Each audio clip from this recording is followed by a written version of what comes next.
बातमी येते 3.5 शक्तिपीठांच्या मधल्या अर्धपीठ म्हणून समजल्या जाणाऱ्या सप्तशृंगीमध्ये घडलेल्या एका धक्कादायक प्रकाराची। देवीची 23 किलो चांदी चोरीला गेली आहे असा दावा एका सामाजिक कार्यकर्त्याने केलाय।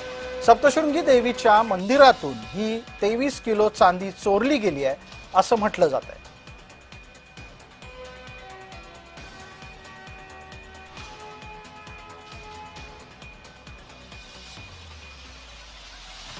आपल्या सोबत आमचे सहकारी प्रतिनिधी संतोष खताळ जोडले गेलेले आहेत। संतोष, ही 23 किलो चांदी गर्भगृहातून चोरल्याचा दावा होतोय। गर्भगृहामध्ये ही चांदी कुठे वापरली गेली होती आणि ती चोरी कशी गेली? सर, बरोबर आहे। हे लाखो भाविकांची श्रद्धास्थान असलेल्या नाशिक जिल्ह्यातील वणी या सप्तशृंगी गडावर मागील काही दिवसापूर्वी देवीच्या जी मागील सजावट करण्यात येते त्या ठिकाणी चांदी वापरण्यात येते।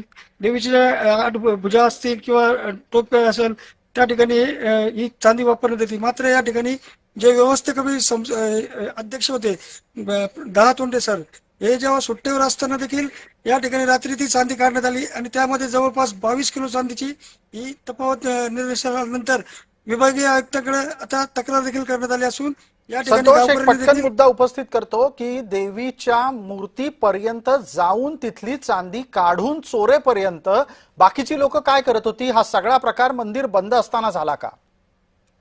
मंदिर चालू असताना झालेला प्रकार हा, रात्रीच्या वेळेस केलेला प्रकार हा।